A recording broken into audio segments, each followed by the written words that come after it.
you fine? Okay, I always hope that you are all fine, although you are at home. Well, in this video, we are going to continue the material for the 8th graders. Now, last video, we have talked about ability and disability. Do you remember the material? Well, today, we are going to continue to the next material, that is willingness or unwillingness, atau dalam bahasa Indonesia, kemauan dan ketidakmauan atau ketidakmauan. Well guys, what will you do next if the pandemic situation end? What will you do? Apa yang akan kalian lakukan kalau pandemi ini, situasi pandemi ini sudah berakhir dan semuanya aman? Of course, you will go to school, meet your friends, meet your teachers, and of course, have some fun maybe with your friends after you are part with your friends for a long time, at least 5 months or even more, right? Nah, that's what we are going to talk today, guys. Willingness or unwillingness, atau in Indonesian, kemauan or ketidakmauan, atau kemauan atau ketidakmauan dalam melakukan sesuatu. Well, lebih lengkapnya, let's check it out, the next dialogue or the example of the following dialogue. Of course, you can also read the dialogue with me, alright? Okay, let's see the dialogue. Well, this is the dialogue between Zahra and Fauzan. Maybe Zahra and Fauzan are your friends. Who knows? This is the dialogue. You can repeat after me, guys. Hi, Zan. What are you doing? Hi, Ra. Look, I'm drawing. What are you drawing?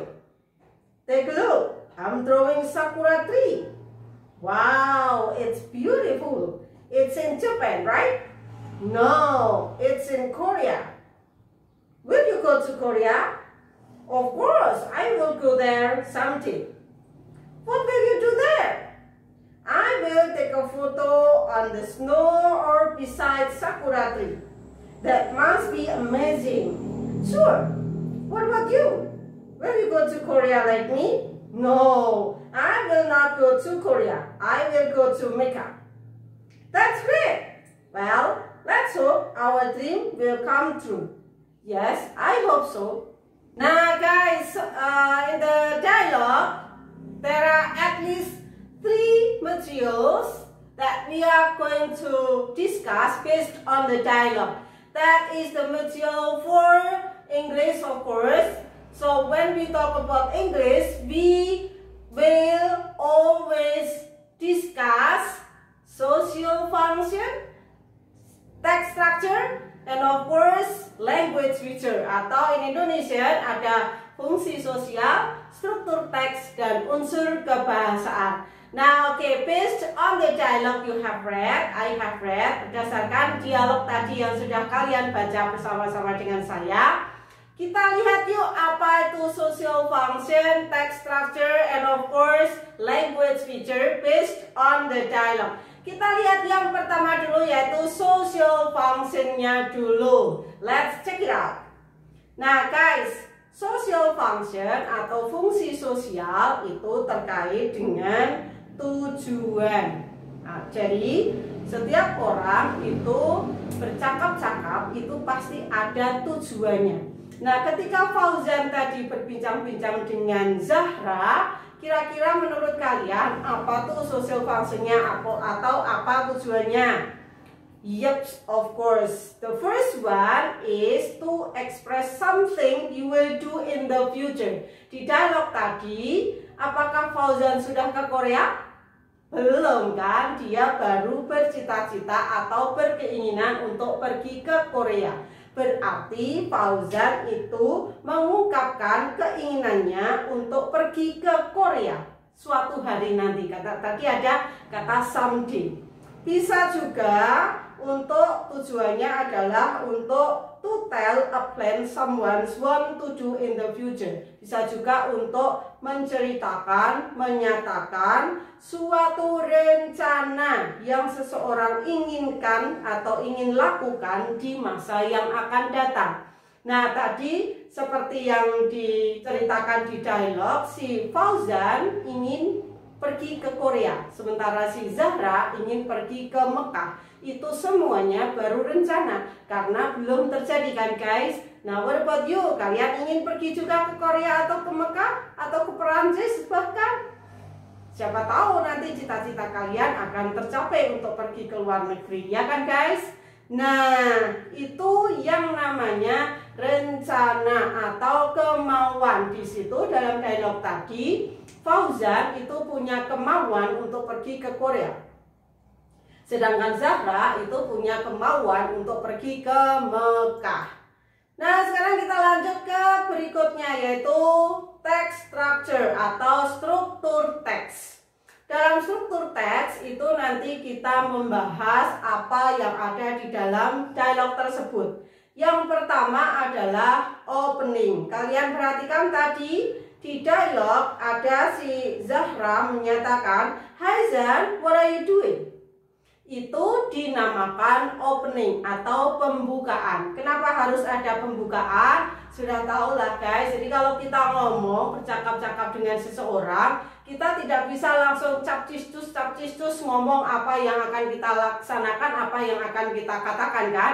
Tapi kita harus, istilahnya harus berbasa-basi dulu, mencari konteks yang sesuai, supaya nanti tidak langsung, kalau bahasanya adalah hantam promo itu enggak, tetapi langsung ke topiknya itu kan, enggak langsung tanya, "Zan, kamu mau ke Korea?" Gitu kan, nggak mungkin. Jadi ada basa-basinya dulu untuk memperhalus percakapan yang akan mereka katakan atau yang akan berlangsung. Kemudian berikutnya setelah opening, jadi selain hi bisa, jadi opening itu bisa kalian lakukan dengan salam atau salam yang lainnya aja, bisa hi, bisa hello, bisa good morning dan sebagainya. Itu bisa. Bisa juga disesuaikan dengan konteksnya. Konteks ketika kalian berbincang-bincang itu pada saat apa? Misalnya di tepi pantai, kalian mengagumi ombaknya, pemandangannya, dan sebagainya. Di depan rumah, misalnya kalian mengagumi sawah yang ada di depan rumah teman kamu atau apa. Nah, yang kedua adalah kontennya. Dalam dialog tadi, what does the dialogue talk about guys? Tadi dialog tadi menceritakan tentang apa? Yes, of course. Jadi dialog tadi itu menceritakan tentang cita-cita atau keinginan atau kemauan Fauzan untuk pergi ke Korea suatu hari nanti. Saking pinginnya si Fauzan itu pingin pergi ke Korea sampai dia menggambar pohon sakura yang ada di Korea, karena dia berkeinginan, punya kemauan untuk kalau dia pergi ke Korea nanti dia pingin berfoto di samping pohon sakura. That will be very very very amazing kan guys. Nah itu. Kemudian setelah kontennya, selain topik dari dialog tersebut, bisa juga who are involved in the dialogue, kontennya. Siapa saja yang terlibat di dalam dialog tersebut. Of course ada Zahra, ada Fauzan. Bisa juga more than two. Kalian bisa menambahkan, bisa juga mencari dialog yang melibatkan lebih dari 2 orang. Bisa 3, bisa 4, seperti itu. Bisa juga tentang kontennya ini tentang the venue atau the settingnya. Where does the dialogue take place? Bisa jadi di rumahnya Zahra, bisa di rumahnya Fauzan, atau bahkan di kelas, di sekolahan, itu bisa. Nah, setelah konten, kalau ada opening itu pasti ada closing kan guys. Nah, jadi yang terakhir adalah closingnya. Jadi jangan, kalau misalnya kenapa harus ada closing, supaya kalian nanti kalau bercakap-cakap, berbincang-bincang dengan orang lain, itu ketika mau pergi itu tidak langsung pergi. Nah, in Japanese unggah-ungguhnya itu kurang gitu kan guys. Jadi ketika kalian mau mengakhiri suatu percakapan, maka kalian harus ada closingnya. Openingnya itu bisa harapan, bisa salam perpisahan yang kalian sudah pelajari di kelas 7 dulu. Nah, di dialog tadi closingnya apa guys? Ternyata ditutup dengan harapan Zahra dan Fauzan dengan mengatakan Well, let's hope our dream will come true. Baiklah, yuk kita sama-sama berharap nanti impian kita akan menjadi kenyataan. Begitu guys. Well, setelah text structure itu kita langsung melangkah ke the third material tentang bahasa, yaitu language feature atau unsur kebahasaan. Nah guys, di unsur kebahasaan ini nanti kita akan membahas yang pertama adalah grammarnya. Grammar itu apa sih? Grammar itu susunan kalimat yang nanti kalau didengar dengan benar, sehingga kalau didengar kita komunikasi dengan orang itu tidak akan menimbulkan kesalahpahaman. Nah itu grammar, atau bisa juga grammar itu berhubungan dengan pola kalimat yang dipakai untuk bercakap-cakap atau berkomunikasi. Nah guys, grammar yang dipakai ketika kalian ingin mengungkapkan kemauan atau ketidakmauan itu adalah seperti di dialog tadi. Kalian menggunakan apa coba di dialog tadi, Fauzan, ketika Fauzan mengungkapkan kemauannya untuk pergi ke Korea? That's it. Si Fauzan bilang, I will go to Korea someday. I will go to Korea someday. Itu adalah sentence pattern yang digunakan oleh Fauzan untuk mengungkapkan kemauannya untuk pergi ke Korea someday. Kemudian untuk mengungkapkan ketidakmauan itu gampang. Jadi ketika ketidakmauan itu kan lawannya dari kemauan, maka dalam kalimatnya nanti tinggal menambahkan kata not, seperti tadi dalam kalimat dalam dialognya itu ada no, I will not go to Korea, I will go to Mecca, kata si Zahra tadi kan. Kemudian bisa juga untuk menanyakan kemauan seseorang melakukan sesuatu, bisa kita menggunakan interrogative sentence atau kalimat tanya dengan didahului oleh will tadi, atau what will you do, apa yang akan kamu lakukan. Nah seperti itu. Untuk lebih jelasnya, mari kita perhatikan contoh berikut ini. Saya ambil contoh yang ada di dialog tadi ya guys. Misalnya the first one, untuk mengungkapkan kemauannya si Fauzan, ada kalimatnya begini. I di dalam dialog saya ganti dengan Fauzan supaya kalian lebih paham lagi. Fauzan will go to Korea next year. Nah itu berarti mengungkapkan apa guys? That's it, mengungkapkan kemauannya si Fauzan untuk pergi ke Korea tahun depan. Nah kemudian kalau misalnya si Fauzan itu tidak ingin atau mengungkapkan ketidakmauannya untuk pergi ke Korea, gampang saja, dari Fauzan will go to Korea next year itu tinggal ditambahkan kata not. Di mana? Di kata setelah will, sehingga will menjadi will not. Jadi nanti ketika untuk mengungkapkan ketidakmauan, maka menjadi kalimatnya Fauzan will not go to Korea next year. Sementara untuk mengungkapkan atau menanyakan kemauan seseorang bisa menggunakan kalimat tanya yang diawali dengan will. Misalnya untuk Fauzan will not go to Korea next year, kalau diubah menjadi interrogative itu gampang. Tinggal buang kata notnya, kemudian will-nya dipindah di depan. Di depannya subjek. Subjeknya kan Fauzan kan guys, maka menjadi kalimatnya will Fauzan go to Korea next year. Karena ini kalimat tanya, maka jangan lupa kalian tambahkan question mark atau tanda tanya di belakang kalimatnya, sehingga kalimatnya menjadi will Fauzan go to Korea next year? Nah, because this is a question, karena ini pertanyaan, maka you have to answer it, harus dijawab. Jawabannya gimana? Jawabannya simple, yes he will kalau ya, atau no he will not, atau kalau tidak he will not bisa disingkat menjadi no he won't. Ingat ya guys, he won't, bukan he willn't seperti yang lainnya. does not jadi doesn't, do not jadi don't, kemudian will not jadi will, no, will not itu kalau disingkat menjadi won't, oke? Nah, kemudian bisa juga untuk menanyakan kemauan seseorang, bisa juga menggunakan kalimat tanya, what will you do tomorrow? Apa bedanya dengan yang tadi? Will you go to Korea? Jelas ada bedanya. Yang pertama, will you go to Korea? Itu adalah yes no questions atau pertanyaan yes or no. Dinamakan yes or no questions karena jawabannya simple, tinggal yes atau no. Sedangkan kalau what will you do tomorrow itu tidak bisa dijawab dengan yes atau no. Karena apa? Karena menggunakan WH question. Insya Allah in the next video kami akan mengungkapkan atau menyampaikan apa itu yes no question dan apa itu WH question sehingga kalian akan lebih paham lagi guys. Now first kita kembali ke these questions. What will you do tomorrow?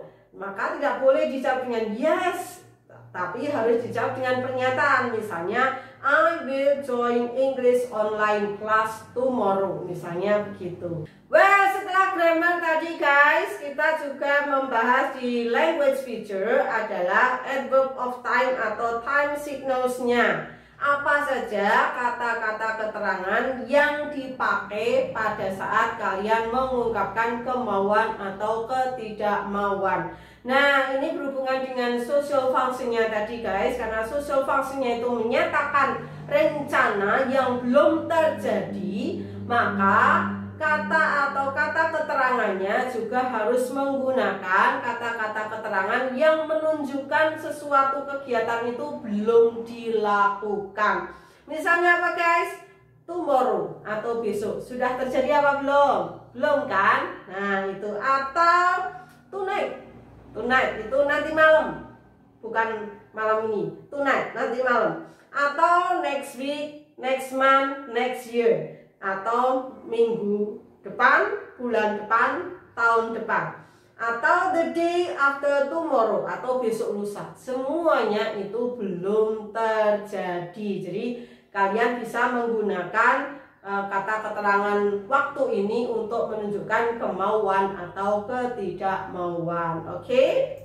Baik, setelah tadi kalian mempelajari struktur teks, unsur kebahasaan dari kemauan atau mengungkapkan kemauan dan ketidakmauan menggunakan will yang diikuti oleh kata kerja pertama atau stem verb. Tadi will go. Go itu kan tadi kata kerja guys. Maka coba sekarang kalian bandingkan dengan contoh-contoh berikut ini. Masih menggunakan will, tapi coba lihat belakangnya. Misalnya contohnya, I will be rich, I won't be sad, we will be good students, they will be there before 5 p.m. Nah, kalimat-kalimat tersebut, do you find any verbs? Kalian menemukan kata kerja? Nah, of course not. Kalian menemukan adalah yang ditemukan dalam kalimat-kalimat ini adalah rich, sad, good students, and before. Then, before 5 p.m. Itu semuanya bukan kata kerja, tetapi rich itu kata sifat, sad juga kata sifat, good students itu kata benda, and then there itu adverb of place. Nah, bila kalian menemukan kalimat-kalimat ini ketika mau mengungkapkan kemauan tapi tidak menggunakan kata kerja, maka masih tetap gunakan will, tetapi bisa menggunakan setelah will itu adalah kata sifat, kata benda, atau kata keterangan. But the problem is after will itu kan memang harus verb pertama atau stem verb. Nah, ketika kasuistik seperti ini, setelah ini kok kata sifat, kata benda, kata keterangan, boleh nggak tuh? Tentu saja masih boleh, tetapi antara will dan kata sifat, will dan kata benda, will dan kata keterangan itu kalian harus tambahi apa guys di contoh tersebut? Very good, ditambahi kata be, sehingga tidak hanya I will reach, I will set, we will good students, they will there, itu enggak, tetapi ditambahi be sehingga kalimatnya menjadi I will be rich, I won't be sad, we will be good students atau they will be there before 5 p.m. Nah, itu kalau kalian ingin mengungkapkan kemauan tapi tidak menggunakan kata kerja tetapi menggunakan kata sifat, kata benda, atau kata keterangan, sehingga kata kerjanya diganti dengan kata be. That's it. Well, that is the material about willingness or unwillingness. Do you understand? You got the point, guys? Am I understood well? If you do not understand or you are still confused about this material, you can ask your teacher or even you can ask us any question by writing down on the comment column. Okay? Di kolom komentar silakan kalian catat, kalian tuliskan pertanyaan kalian apa, atau kalian bisa juga dilanjutkan dengan diskusi dengan guru kalian, dengan teman-teman kalian di grup kelas kalian masing-masing, entah itu menggunakan Google Form, Google Classroom, atau WA group. Bisa jadi kalian masih tetap bisa berdiskusi dengan teman-teman kalian, dengan guru-guru kalian. Dan selain itu kalian juga harus mengerjakan tugas-tugas untuk mengecek pemahaman kalian terhadap materi ini. Well guys, that's all our video today. We hope you will understand what we said about this material. And of course, always wait for our next video. Don't forget to subscribe our channel and click the bell so you will be notified if we have a new video for you. So, we are here to help you learning English